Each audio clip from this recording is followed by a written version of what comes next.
சாண்டில்யன் எழுதிய கடல் புறா பாகம் 2 அத்தியாயம் 5 அந்தரங்க அறையில். காண்பது கனவா அல்லது எதிரில் வந்திருப்பது உண்மை தோற்றம்தானா?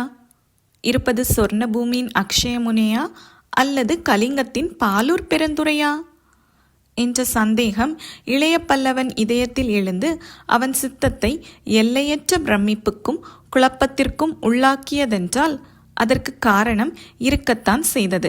அத்தனை ஏமாற்றத்தையும் சந்தேகத்தையும் அளித்தான் கோடியிலிருந்து கதவொன்றை திறந்து கொண்டு அறைக்குள் நுழைந்த அந்த கோட்டை தலைவன். இளைய பல்லவன் கற்பனை செய்த கோலத்திற்கு முற்றும் மாறாக அவன் தோற்றம் இருந்ததன்றி சொற்பனத்திலும் நினைக்க முடியாத மற்றொருவன் சாயலும் கோட்டை தலைவனுக்கு இருக்கவே சில வினாடிகள் ஸ்தம்பித்தே போனான் சோழர் படைத்தலைவன். அக்ஷயமுனையை பற்றி கீழ்த்திசை எங்கும் பரவி கிடந்த பயங்கர வரலாற்றை வைத்து அதன் வாசிகளையும் கோட்டையின் தலைவனையும் எடை போட்டிருந்த இளைய பல்லவன் தலைவன் அறைக்குள் தான் தனித்திருந்த சில நிமிடங்களில் வெளிநாடுகளில் உலாவி கிடந்த வதந்தியில் சந்தேகமேதும் இல்லை என்றே எண்ணினான். அந்த அறை ஸ்ரீவிஜய சாம்ராஜ்யத்தின் ஒரு முனையில் இருந்த சாதாரண துறைமுக காவலனின் அறை போல் இல்லாமல் பெரும் சாம்ராஜ்யபதியின் அந்தரங்க அறை போல் இருந்ததையும் அதன் தூண்கள் கூட தங்கத் தகடுகளால் மூடப்பட்டிருந்ததையும் சுவர்களில் ஆங்காங்கிருந்த சிறு வெள்ளி பட்டயங்களில் எழுதப்பட்ட பல செய்திகள் எந்த மனிதனது உரத்தையும் வீரத்தையும் ஊடுருவி விடும் தன்மை பெற்றிருந்ததையும் பார்த்த இளைய பல்லவன் பெரும் கொள்ளைக்காரனும் இதயமற்ற கொலைக்காரனுமான ஒரு பயங்கர அயோக்கியனின் இருப்பிடத்திற்கு தான் வந்திருப்பதை சந்தேகமற புரிந்து கொண்டான். அக்ஷயமுனைக்கு வந்து பெரும் மரக்கல தலைவர்களாக விளங்கி பெரும் தனத்தை கொண்டு வந்தவர்கள் திடீரென மறைந்து விட்டதற்கு அனுதாபம் தெரிவிக்கும் முறையில் சுவர்களில் காணப்பட்ட வெள்ளி பட்டயங்களில் வாசகங்கள் இருந்தன. அந்த பட்டயங்களின் தலையில் மாண்ட அந்த மாலுமிகள் சின்னஞ்சிறு தலைகளும் சித்திரங்களாக தீட்டப்பட்டிருந்தன. அந்த பட்டயங்களை அந்த அறையில் அக்ஷயமுனை தலைவன் பதித்திருப்பதன் காரணம் பற்றி எத்தகைய சந்தேகமும் ஏற்படவில்லை இளைய பல்லவனுக்கு. அவற்றில் இருந்த தலைகளின் சித்திரங்கள் தன்னை போல் வரும் புது மரக்கல தலைவர்களை அச்சுறுத்துவதற்கே என்பதையும் பட்டயங்களில் பல அனுதாபம் போல் எழுதப்பட்டிருந்த வாசகங்களில் பலத்த எச்சரிக்கையும் அடங்கியிருப்பதையும் கவனித்த இளைய பல்லவன் கோட்டை தலைவன் பெரும் கொள்ளைக்காரன் மட்டுமின்றி சாமர்த்தியமான கொலைக்காரனும் கூட என்று தனக்குள் சொல்லிக் கொண்டான். தவிர கோட்டை தலைவன் கொலையையே ஒரு கலையாக மாற்றிக்கொண்டு அதன் சக்தியிலேயே வளர்ச்சி அடைந்திருக்கிறான் என்பதையும் புரிந்து கொண்டான். ஆகையால் பெரும் ராட்சசன் ஒருவனை தான் சந்திக்க நேரிடும் என்ற எண்ணத்துடனேயே அந்த அறையில் காத்திருந்தான். ஆனால் தன் நினைப்புக்கு நேர்மாறாக நல்ல உயரமுள்ள ஒற்றை நாடியாக சிவந்த சரீரத்துடன் ராஜகலை பொருந்தி ஒரு மனிதன் முகத்தில் புன்முறுவல் தவள உள்ளே நுழைந்ததும் பெரும் பிரமிப்புக்குள்ளான இளைய பல்லவன் சற்று அவனை கவனித்ததும் உள்ளே துள்ளி எழுந்த பல உணர்ச்சிகளுக்கு இலக்காகினாலும் ஆசனத்தை மட்டும் விட்டு எழுந்திருக்கவில்லை. இதே நிலை ஒரு வருடத்திற்கு முன்பிருந்தால் துள்ளி எழுந்திருப்பான். சொற்களை படபடவென பொறிந்து தள்ளியிருப்பான். ஆனால் பெரும் நிதானத்தை அடைந்துவிட்ட படைத்தலைவன் அந்த நேரத்தில் ஆசனத்தை விட்டு எழுந்திருக்கவும் இல்லை, தனது படபடப்பை காட்டவும் இல்லை. அவன் புருவங்களின் சலனங்களில் மட்டுமே அந்த வியப்பு தெரிந்தது. அறைக்குள் நுழைந்தவன் காஞ்சனாதேவியின் தந்தையான குணவர்மனே என ஆரம்ப பார்வையில் தீர்மானித்துவிட்ட இளைய பல்லவன் அத்தகைய அதிர்ச்சியும் பிரமிப்பும் அடைந்ததில் ஆச்சரியம் என்ன இருக்க முடியும்? அறைக்குள் நுழைந்த கோட்டை தலைவன் அசல் குணவர்மன் போலவே தோற்றத்தில் இருந்ததன்றி அவன் நடையும் கடாரத்தின் அதிபனை 100க்கு 100 ஒத்திருந்தது. அதே விசால வதனம், அதே ராஜதோரணை, சுருண்ட தோளில் தொங்கிய அதே தலைமுடி, நீண்ட மெல்லிய கைகள். வித்தியாசம் எதுவுமே இல்லை குணவர்மனுக்கும் கோட்டை தலைவனுக்கும். இப்படி குணவர்மனை உரித்து வைத்தது போல் அரை கோடியின் கதவின் மூலம் நுழைந்த கோட்டை தலைவனை கண்டு சில வினாடிகள் பிரமித்து ஸ்தம்பித்து விட்ட இளைய பல்லவன் கூடிய சீக்கிரம் சுயநிலையை அடைந்து நன்றாக எதிரே வந்தவனை அளவெடுக்க ஆரம்பித்தான். குணவர்மனும் கோட்டை தலைவனும் பார்வைக்கு இரட்டையர் போல் இருந்தாலும் சில முக்கிய வித்தியாசங்கள் இருவருக்கும் இருப்பதை சில வினாடிகளின் ஆராய்ச்சிக்குப் பின் அறிய முடிந்தது இளைய பல்லவனால். முகத்தில் அதே ராஜதோரணைத்தான், இருந்தாலும் பலத்த கடுமை இருந்தது அதில். கண்கள் அதே கருமை நிறம் பெற்றிருந்தது. இருந்தாலும் குணவர்மன் கண்களில் இருந்த ஏக்கம், துறவு மனப்பான்மை இரண்டும் கோட்டை தலைவன் கண்களில் இல்லை. அவற்றிற்கு பதில் பெரும் குரூரமும் வஞ்சகமும் கலந்திருந்தன. இளைய பல்லவனை கண்டதும் அவன் இதழ்களில் விரிந்த புன்னகை முதல் தோற்றத்திற்கு இன்பமாக தோன்றினாலும் அதில் பொய்யும் வஞ்சகமும் புதைந்து நின்றன. வந்ததும் அவன் பேசிய இரண்டொரு சொற்களும் அவன் பரம அயோக்கியன் என்பதை நிரூபித்தன. பேசிய சொற்கள் மரியாதை நிரம்பியவைதான், காதுக்கு குளிர்ச்சியாகவும் இருந்தன. இருப்பினும் மனிதனுடைய குணத்திற்கு சொல்லப்படும் வடமொழி சுலோகமே இளைய பல்லவன் நினைவுக்கு வந்தது.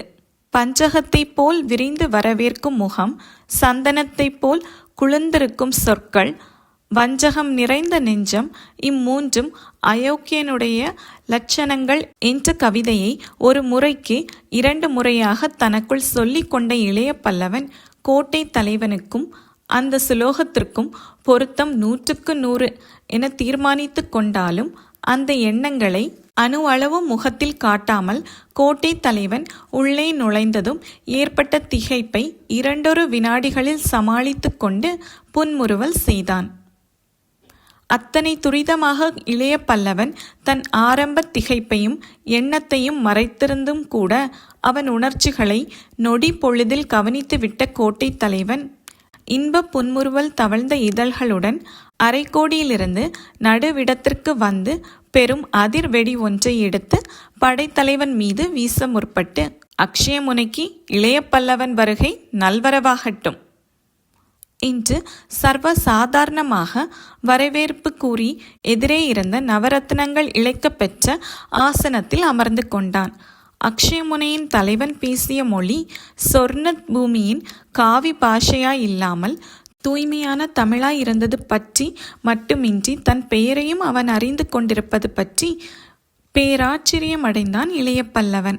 அந்த அறைக்குள் வரும் வரை தன் பெயரை யாருக்கும் சொல்லாதிருந்தும் இவனுக்கு எப்படி என் பெயர் தெரிந்தது என்று தன்னை தானே கேட்டுக்கொண்டாலும் அதை பற்றி வெளிப்படையாக எந்த உணர்ச்சியும் காட்டாமல், எனக்கும் இரட்டை பாக்கியம் ஏற்பட்டிருக்கிறது என்று பதில் கூறி வணக்கத்திற்கு அறிகுறியாக தலையும் தாழ்த்தினான் இளைய பல்லவன். எனக்கும் அப்படிதான் என்றான் கோட்டை தலைவன் இதழ்களிலிருந்த புன்முறுவல் முகத்திலும் படர. சிறிது சிந்தனைக்கு பின் கேட்டான் இளைய பல்லவன், உங்களுக்குமா? ஆம். மிகுந்த அடக்கத்துடனும் அந்த அடக்கத்தில் ஒரு பயங்கரம் புதைந்து கிடந்த குரலில் வெளிவந்தது கோட்டை தலைவனின் பதில். தங்களை கண்டது என் பாக்கியம், தாங்கள் என் மொழியை பேசுவது என் பாக்கியம் என்பதையே இரட்டை பாக்கியமாக கருதினேன் நான் என்று கூறினான் இளைய பல்லவன். அரச வம்சத்தில் பிறந்து கொள்ளைக்காரராக திரும்பிய இளைய பல்லவரை நான் அறிய நேரிட்டது ஒரு பாக்கியம். இரண்டாவதாக எங்கள் காவி மொழியை அவர் அறிந்திருப்பது மற்றொரு பாக்கியம். ஆக இரட்டை பாக்கியம் எனக்கும் உண்டு. இல்லை இல்லை, 3 வகை பாக்கியம் என்று திருத்திக் கொண்டான் கோட்டை தலைவன். 3ஆ? ஆம். நானே இளைய பல்லவர் பிரசித்தியை கேட்டு அவரை பார்க்க விரும்பினேன். அவராக என்னை தேடி வந்தது 3வது பாக்கியம் அல்லவா?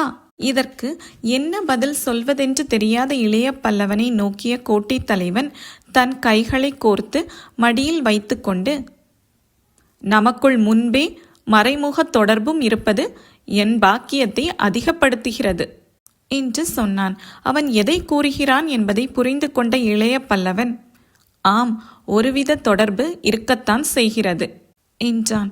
என் சகோதரருக்கு தாங்கள் செய்த உதவிக்கு நான் பெரிதும் கடமைப்பட்டிருக்கிறேன் என்றான் கோட்டை தலைவன். அவன் குணவர்மனை குறிப்பிடுகிறான் என்பதை சந்தேகமற தெரிந்து கொண்டாலும் இருவரின் முக ஜாடையிலிருந்து அவர்களுக்குள் நெருங்கிய உறவு உண்டு என்பதை அறிந்திருந்தாலும் அவர்கள் எப்படி சகோதரர்களாக முடியும் என்பதை எண்ணி சற்று சிந்தனையில் ஆழ்ந்தான். யார் எண்ணத்தையும் ஊடுருவி பார்க்கும் திறனுள்ள கோட்டை தலைவனுக்கு இளைய பல்லவன் இதயத்தில் எழுந்த சந்தேகமும் புரிந்திருக்க வேண்டும். ஆகவே அவன் சொன்னான், குணவர்மர் என் சொந்த சகோதரர் அல்ல, ஒன்றுவிட்ட சகோதரர்தான். இருப்பினும் அவர் சொந்த சகோதரரான ஸ்ரீவிஜய சாம்ராஜ்யாதிபதி ஜெயவர்மருக்கும் அவருக்கும் உள்ள சாயலை விட எனக்கும் குணவர்மனுக்கும் உள்ள சாயலில் அதிக ஒற்றுமை இருக்கும். ஆகவே நீங்கள் ஆரம்பத்தில் என்னை கண்டு திடுக்கிட்டதில் ஆச்சரியமில்லை. கோட்டை தலைவன் தான் அக்ஷயமுனையில் கால் வைத்த சில வினாடிக்குள்ளேயே தன்னை பற்றிய ஜாதகம் அத்தனையும் கவனித்து விட்டதை கண்டு மீண்டும் வியப்பேதி உணர்ச்சிகளை அடக்க முடியாத நிலையை எய்திவிட்ட இளைய பல்லவன் வியப்பின் குறி முகமெங்கும் படர கோட்டை தலைவனை நோக்கி, உங்களுக்கு ஜோதிடம் தெரியுமா என்று வினவினான். தெரியாது. அடக்கத்துடன் வந்தது கோட்டை தலைவனின் பதில். மனோதத்துவ சாத்திரம்? அது என்ன என்பதே எனக்கு தெரியாது. நான் எதையும் அதிகமாக படித்ததில்லை. உங்களுக்கு படிப்பு அவசியமில்லை. ஏன்? சிலருடைய அறிவின் பலன் சாத்திரங்கள். மற்றவர்களுக்கு சாத்திரங்கள் அறிவை புகட்டுகின்றன. படிக்காமல் இயற்கையிலேயே சாத்திர கல்வியின் பயனை பெற்றவர்களும் உண்டு. அப்படி நான் பலன் பெற்றவன் அல்ல. என்னை வீணாக புகழ வேண்டாம். நான் சொல்ல விஷயங்களை பற்றி வியப்படையவும் வேண்டாம் என்று கூறிய கோட்டை தலைவன் இளைய பல்லவனை ஏறெடுத்து பார்த்துவிட்டு மிக நிதானமான குரலில் மேலும் சொன்னான். இதில் கூறிய அறிவுக்கு அவசியமில்லை. ஸ்ரீவிஜயத்தின் மன்னர் தனது சகோதரரின் நன்மையில் கருத்துள்ளவர் என்பதை நான் உங்களுக்கு சொல்ல தேவையில்லை. ஆகவே குணவர்மர் பாலூர் பெருந்துறையில் கால் வைத்த நாள் முதலாக நடக்கும் விஷயங்களை கவனிக்க ஜெயவர்மர் ஏற்பாடு செய்திருந்ததில் ஆச்சரியமில்லையல்லவா? தவிர தென்கலிங்கத்து மன்னன் பீமன் எங்கள் சக்கரவதியின் நண்பர். ஆகவே ஸ்ரீவிஜயம் வரும் வர்த்தக கப்பல்களில் கலிங்கத்தின் முத்திரை ஓலைகள் அடிக்கடி வருகின்றன. நீங்கள் குணவர்மனையும் இளவரசையும் தப்புவித்த செய்திகள், பாலூர் பெருந்துறை நீதி மண்டபத்திலும் கடற்கரையிலும் நடந்த விந்தைகள் அனைத்தும் இங்கு தெரியும். ஸ்ரீவிஜயத்தின் மக்கள் உங்களையும் அனபாயரையும் பற்றி பல கதைகள் பேசுகிறார்கள். பிரசித்தி நல்லதுதான். சில சமயங்களில் அதில் ஆபத்தும் கலந்திருக்கிறது. இப்படி விஷயங்களை சாதாரணமாக விளக்கிய கோட்டை தலைவனை சில வினாடிகள் நோக்கிய இளைய பல்லவன் தன் ஆசனத்தில் நன்றாக சாய்ந்து கொண்டான். என்னை பற்றி தங்களுக்கு இன்னும் என்ன தெரியும் என்று வினவினான். முதலில் நீங்கள் பாலூர் பெருந்துறை கடற்போரில் மாண்டீர்கள் என்று செய்தி கிடைத்தது.